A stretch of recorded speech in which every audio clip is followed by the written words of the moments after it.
This is a special edition of Late Night Health. I'm Mark Alyn. We are at Expo West in Anaheim, California. I've been coming here for over 20 years. The last couple of years, they haven't had it because of COVID and the pandemic. But I'm with one of my favorite people right next to me, Karen Howard, from the Organic and Natural Health Association. I may have gotten that right. And we have a young man that you're going to introduce us to. I do. I have a new friend in my life that I'm very honored to be able to spend time with by the name of Brian Terry, who's with Nordic Naturals and is partnering with me to raise money for the fund. And the fund is the Williams. Thank you. The Williams Franklin Foundation. And the idea of this is to help men and women of minorities get into natural health. Right. So the foundation itself was created to support HBCU students who oftentimes people are raising money for first dollar tuition, and these are really last dollars. So these are dollars that go to students who are at risk of perhaps having to drop out because they don't have all the funding that they need. And I think that plays a really vital role in terms of what we're able to provide. It seems somewhat inconsequential when you talk about entirety of your academic career and what it costs, but $2,000 means a lot for a student. And I mean, $2,000 right now? It won't even fill up a tank of gas here in California, right? Yeah. Brian, tell us your story, your backstory, before you joined Nordic Naturals. So I went to school at Xavier University of Louisiana. I did internship program with Walgreens corporate office, worked in purchasing, store operations, project management. Eventually left there, but through some of the connections that I met at Walgreens, I met the executive vice president that worked at Renew Life, which was a vitamin supplement digestive care company. And that's how I found my way into the natural products industry. I had no idea about natural products industry as a whole. So from there, I ended up working at Renew Life, and then eventually now at Nordic Naturals over the past 4 years. Wow. And what do you do at Nordic Naturals? Director of Sales, oversee food, drug, mass, e-tail, as well as pet divisions. So work with everything from Whole Foods to Vitamin Shop to Target and CVS as well. You're the rainmaker. We have a great team that we work with as a whole.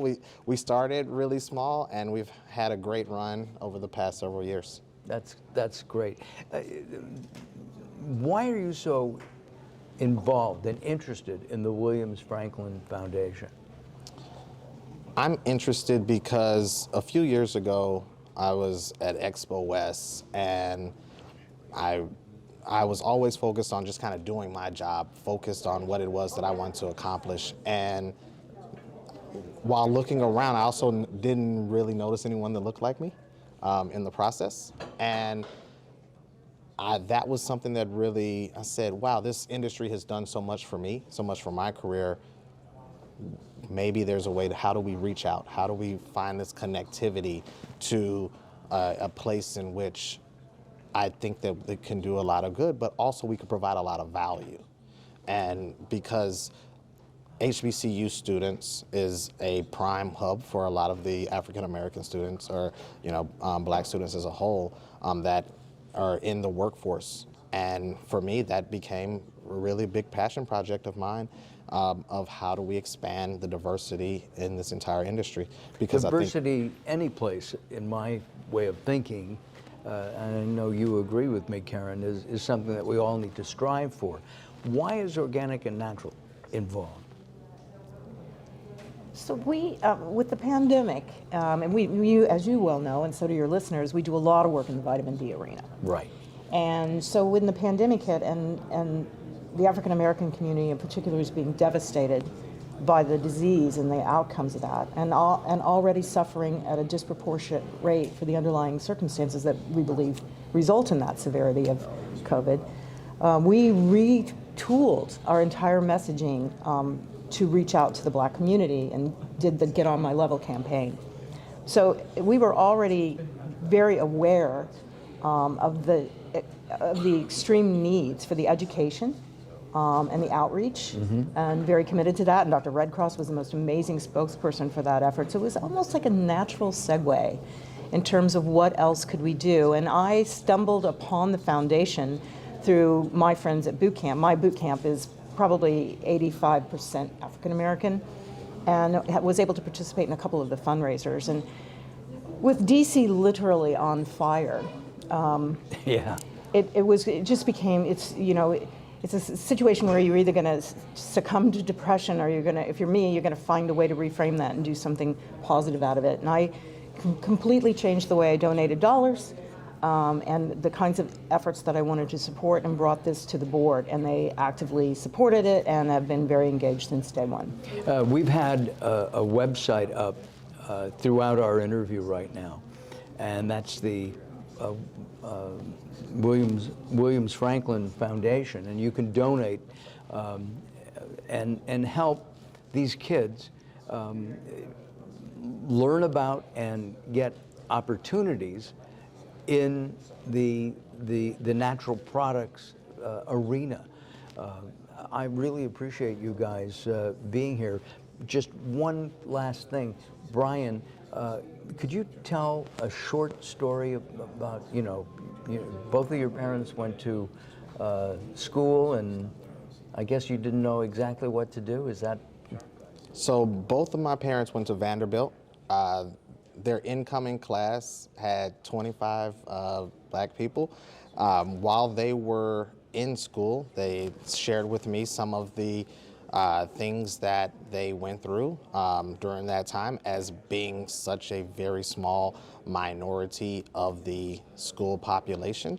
And while I was thinking about my career, I didn't really want to go through that. What they also did was they told me they spent a lot of time at some of the adjacent HBCUs, such as Meharry, which is, has a medical school, things like that, as well as Tennessee State, and talked about how much more they felt as that being part of the community. So when I was doing my research of where I wanted to attend, I found a school that connected with me. And then the things that I found to be important, such as being able to relate with people, being able to communicate, being able to work hard, those were the things that I wanted to lay my foundation in regards to receiving a great education. And I found that with Xavier University of Louisiana, and those were the character traits. They had a joint program for MBA with Tulane and things like that. So if you can connect with people, you can work in any industry, and that is why I felt like this is something that we can do. Because all these industries, when I was at Walgreens, there were all these different industries, General Mills, that have, different groups, right? They have, HBCU groups. Well, the HBCU group, while University of Texas or University of Florida might have 50,000 graduates, the HBCU at schools, they functioned as one alumni association at like a Walgreens, and we were all connected with each other. And it functioned as one big, large alumni association, and we would reach out and we would help each other as one big network. So that's terrific. We didn't describe what the initials stand for. Historically Black colleges and universities. Got it. That's what That's we needed important. to. Yeah. That is important. That's important. Listen, thank you both very much. Brian, I look forward to chatting with you more throughout the years. Yeah, absolutely. I'll be here. Thank you so much. That's good. Thank you, Mark. And Karen is going to be on our sister program. Mark Alyn cooks your dinner. Oh, do you cook? Not well. Oh, okay. Well, then you need to watch. Okay. I'm Mark Alyn. This is Late Night Health.